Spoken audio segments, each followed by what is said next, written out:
Hello, it is the 2nd of July, Monday morning, and I'm going to get a bit of stuff done today. Leonardo's heading to daycare in about an hour, so I should have the rest of the afternoon to work. Bitcoin is still just flatlining, so that's pretty boring, so we can ignore that. Did that work? Didn't work. There. Cool. Now, my plan for today is to just keep working on a crowdfunding campaign, try and make some real headway in it.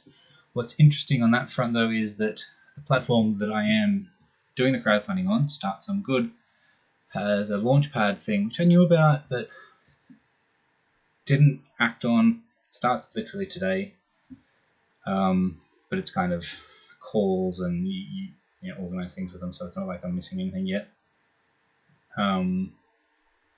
It's $107 US or something like that, which at the moment I've got no money, but I can put it on the credit card, and the whole premise of this is that I'm going to be crowdfunding some money, so I'll have some money to pay for some things, including some of the flights and accommodations that I've paid for. So, business expenses can be paid out of that. So the $107 should be easily covered by the crowdfunding. So part of me thinks I don't need to do it, because even in the description of what they teach you, it's like I kind of know it all. Like, I've read lots of articles on there, so I've spoken to people that have done it.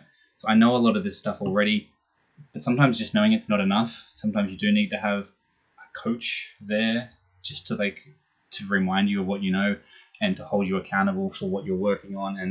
And I'm hoping that I'll also, I'll put together the campaign and I'll have someone to run it by with experience in the industry and with these sorts of pitches, who can then give me feedback and remind me of things that I've missed or tell me what I can do. In fact, actually, one of the things that I am struggling with is the power of rewards, understand the importance of rewards as they relate to the 4 key donor motivations. Work with your crowdfunding coach to create irresistible rewards that excite your donors and relate specifically to your project.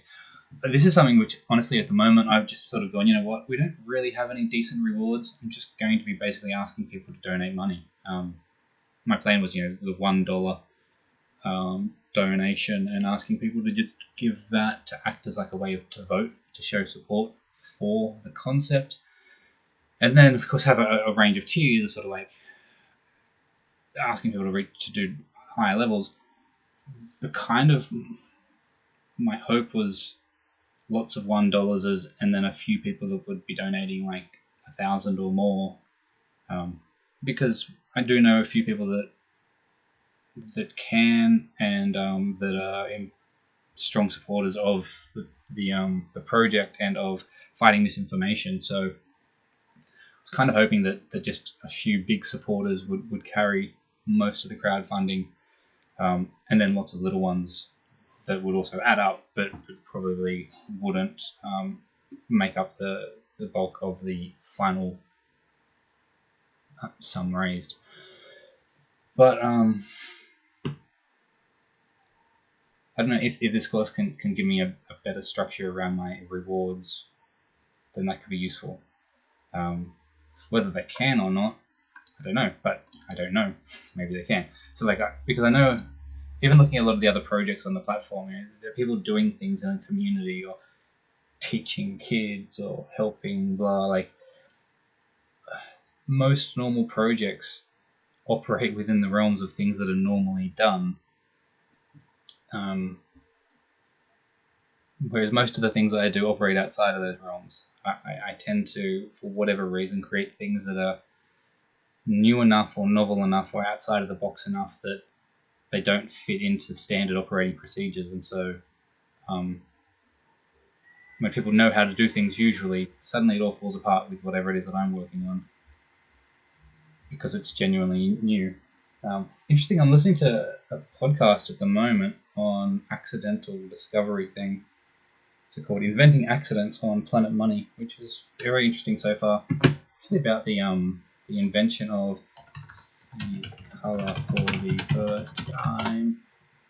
People on the invention of these glasses that allowed colorblind people to see colors. And why is the internet so bad?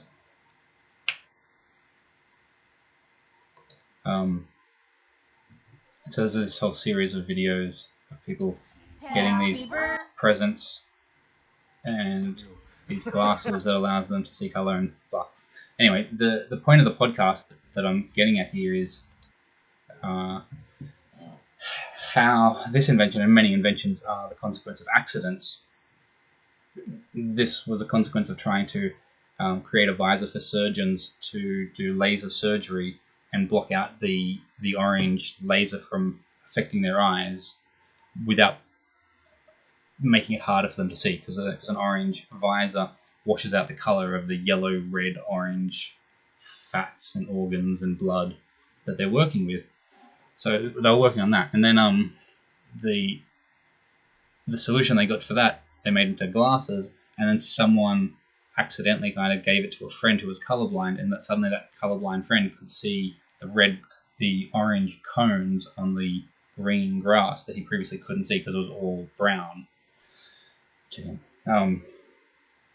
And so, yeah, created something completely different, ends up solving a whole other problem. And I think a lot of major breakthrough inventions are like this. And sorry, the reason I'm getting to the story is one of the things I said in the podcast that was super insightful to me, and my personal experience of all this sort of stuff is they then worked on, they went, oh my god, we can do this, and then they had other problems and they had to work on it and develop it, and they got to a point where it's like, you know what, it works now. It works to give colorblind people a view of all the colors. And then they couldn't sell it.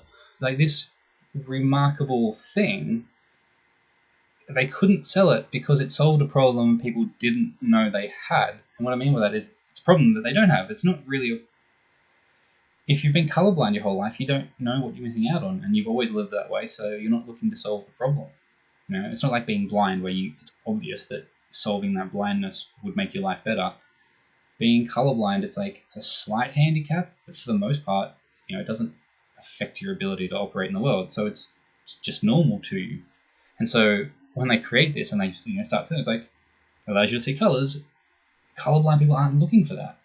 And apparently this is a common problem with genuine invention. It doesn't fit into, you know, it's not slightly better than something you're already used to doing. It's not something you're looking for. It's not a cheaper something or a faster something or a stronger something. It is a new thing that people don't know to look for, aren't looking for, or don't know why they would look for it, and so forth. And so this is what I struggled with Rebutter and with the Socratic web.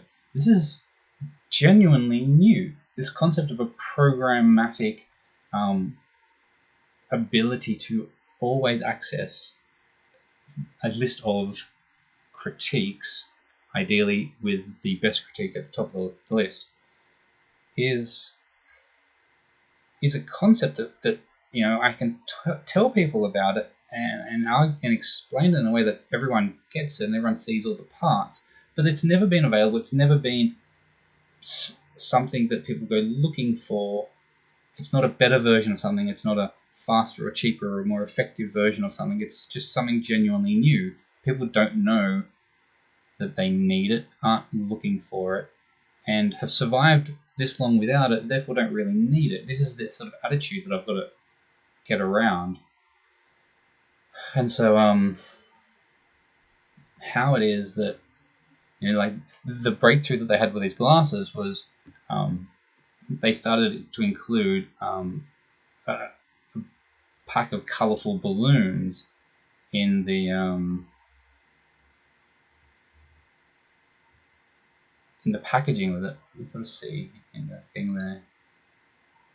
Happy birthday, lots of colours on the bag. There's one of the balloons. So every one of these videos that you see where people have been given this, they've been given it as a present with balloons in it.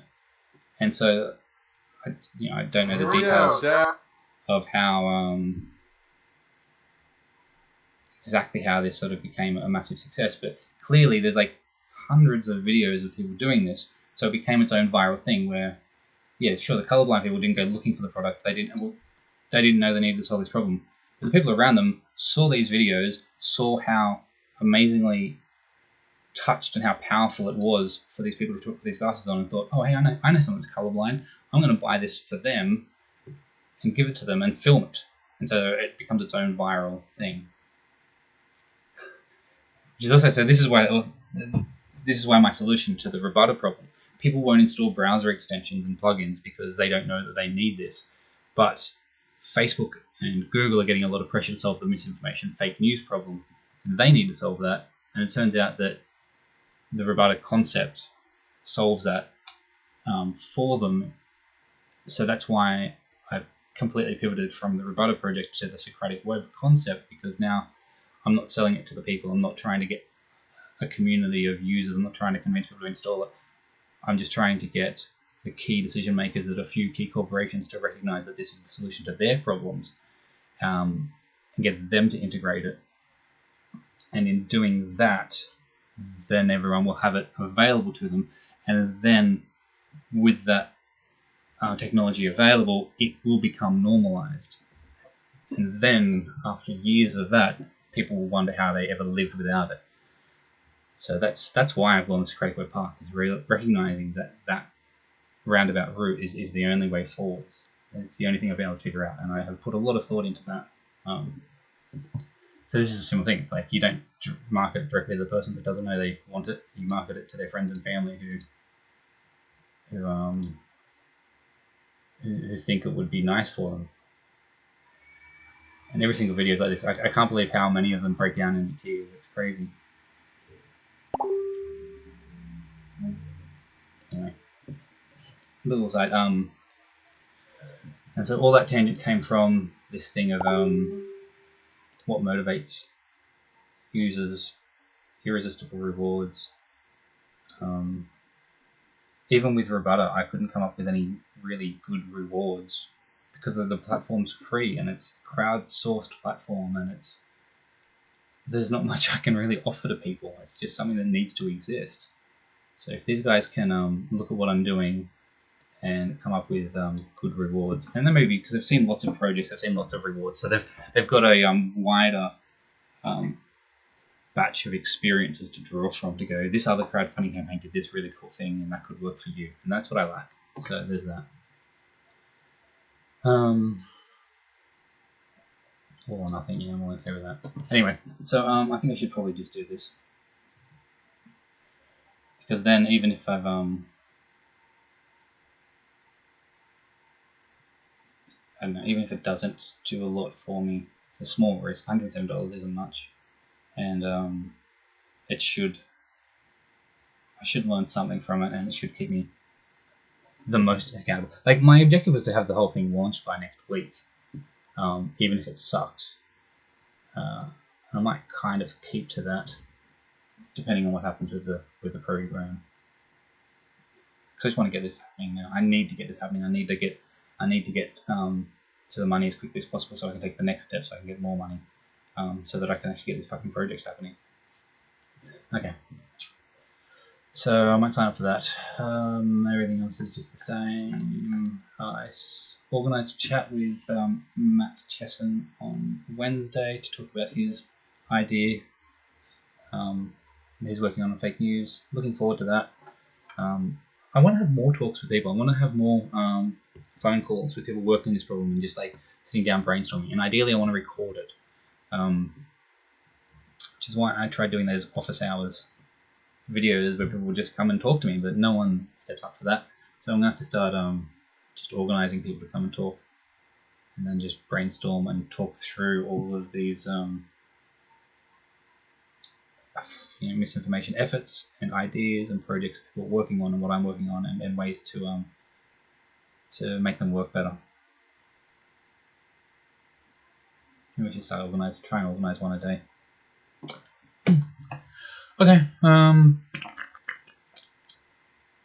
that's it. I will see you tomorrow. Time to get to work.